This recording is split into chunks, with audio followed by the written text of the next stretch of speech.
What's up, guys? Welcome to part 2 of learning Arch Linux. Today we're going to be installing extensions to overhaul the look of your operating system. We're also going to be using an application which is called Tweak Tools to change things about the operating system, or Gnome, to look better to your preferred overall look, whether you want it to look like Windows or Mac OS or something else. You're going to need to open up Add and Remove, install Gnome, Chrome Gnome Shell, and you're going to hit the install button. You see it'll be blue for you. And once you do that, you're going to just close it out and we're going to continue from here. So this is where we'll start. All right. You're going to want to grab user themes. You're going to want to grab Arch Linux update indicator. And if you want your weather, grab that as well. Another one that I like to grab is called caffeine. Caffeine allows me to make sure when I'm gaming that my monitor doesn't shut off. Because, well, yeah, it can be a little picky. When you first start up this website, you're going to be asked to install what's called an extension. It's going to be called the Gnome Shell extension or integration. Do so. All right, so first off, user themes allows you to customize your user overall theme. So it allows you to change your shell theme. And installing that is quite simple. When you see that green icon, it means you need to upgrade your extension. So I clicked that and installed it anyway. Open Weather allows you to have your weather up on your panel. So when I click that, you're going to see this little icon and it's going to change to the weather outside. Not my weather. We're going to go over setting that up in a second. The Arch Linux update indicator allows you to see when you have updates ready to be installed. So it's waiting for first check, and I already installed pacman.conf contrib, which is very important for that. So ready, hit check now, and up to date. This is caffeine. As I told you, it allows you to do nonstop gaming if you want on Linux without your monitor shutting off. There's a few more extensions that we need to grab. One is called Dash to Panel, and I'm going to open up Dash to Dock in another one. Dash to Panel allows you to have a Windows look. So if we install that, I'm going to go down there, and now we have a taskbar. Turning that off. If we go to Dash to Dock, it allows us to have a dock. As you can see, it just popped up on the side. You may be wondering, but it was already there. Yeah, but it wasn't exactly usable as a dock. When we minimize this window, now it permanently shows up unless we do that, and then we move it out of the way. Next thing I want to go for is what is called remove arrows. And the reason being is I don't like the little arrows. And remove drop-down arrows is right here. We're going to install that. The next one is Arc Menu. Now, Arc Menu has stopped development from Lynx Gem 33. The new one is from Andrew. I don't know how to say his full name. And this allows you to have a Windows 10 7 up startup menu. So look at this. Everything looks great. And I believe we have a couple more. Most people enjoy their transparency. So grab what is called Transparent Gnome Panel. Okay, where did that go? Over here. Installing that will give you a nice transparent panel up top. And to continue on the trend, we will also need to be installing something to improve our sound bar. It is called Sound and Output Chooser, because right now this is all we have. It doesn't even tell us or let us select what our sound input devices are. We'd have to go into settings for that. But after we install this, look at that. We're able to make choices that we want. Pretty cool, huh? And other than that, I really don't think I'm missing anything unless you want your CPU frequency to be showing up in your top bar.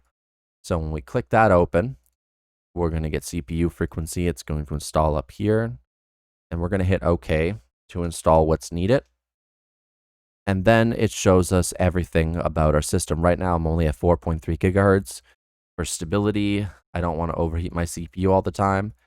And I know there are people out there who want to see the temperature of their CPUs.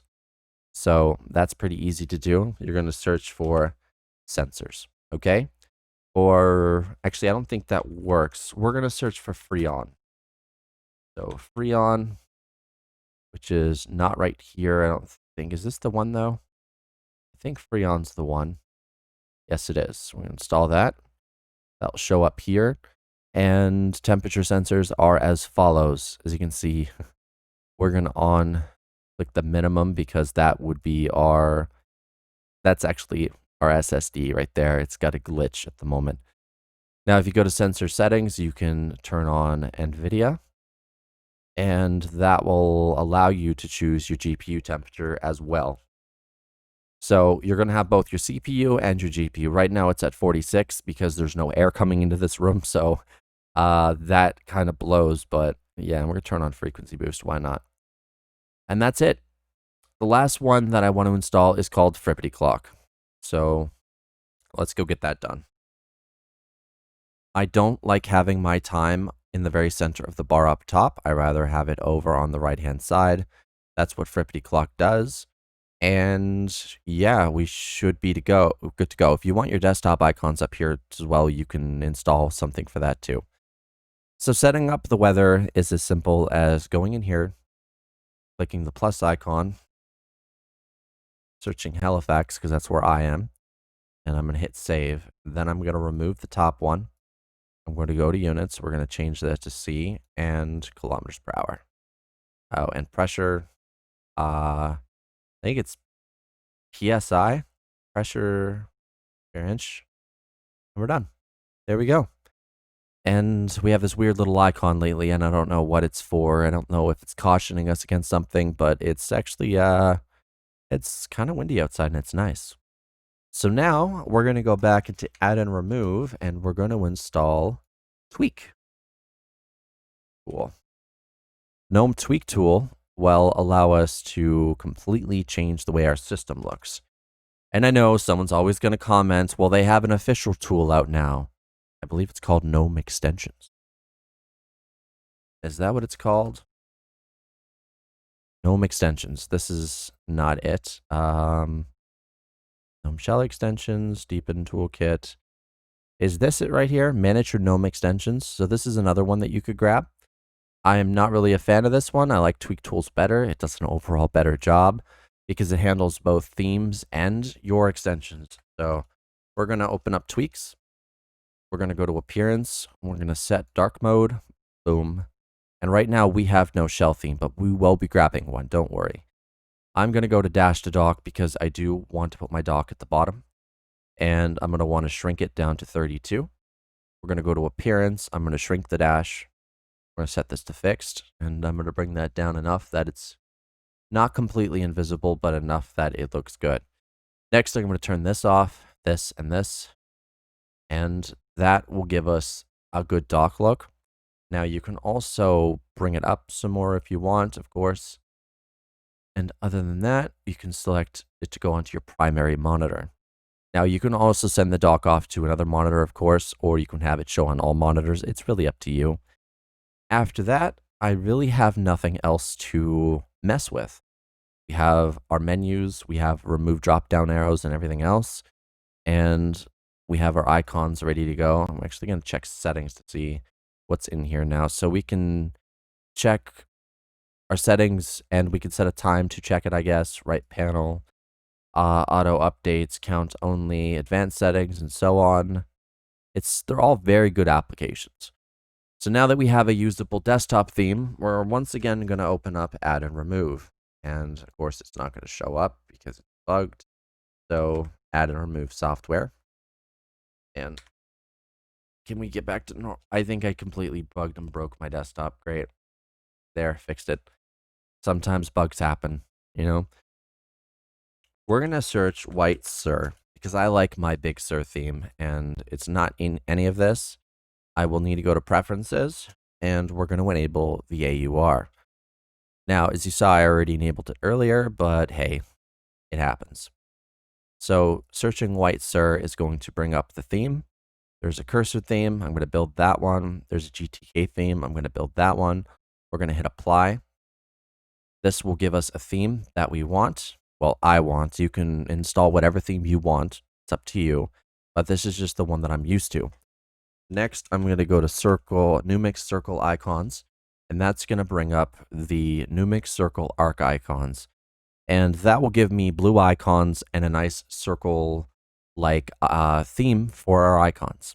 It's actually pretty fantastic. And that, of course, will take a second. If you're wondering what it's doing right now, it's building package info, compressing, and installing. And it doesn't really take that long either. Once it's done installing, what we're going to be doing is quitting that, and we're going to be opening up Tweak Tool once again. Wonder where it's going that it's doing this. It's going on my other monitor. Wow, really? Open up Tweak Tool, and I'm going to add it to my favorites just so we don't have to keep going back to it. And as you can see, we now have a shell theme. So I'm going to set that there, and I'm going to set this here. Completely changes the layout and updates everything. Next, I'm going to add white star cursors, and our icons are going to go to Numix Circle Arc. That cleans up everything aesthetic-wise. Now, if you want blur up here and up here, you're going to have to add what's called tilt shift to your background imagery. But really, I think we're almost done. The last thing we need to do is turn on our minimize and maximize. You can put it on the left over here, or you can have it on the right over here. That is completely up to you, what you want overall. For me, I'm pretty much good the way it is now. Anyway, guys, that is it in a nutshell on how to do everything. You can also rearrange all your applications that you want here on the dock. So I'm going to remove everything I'm not going to use, and I'm going to actually clean up my dock a bit to something I would want to use. We're going to remove that from favorites, and we're going to open up Chromium. And Chromium is going to be added to our favorites because that is the browser of choice that I use. And once that's finished, well, it's up to you what you really want to do from here on in.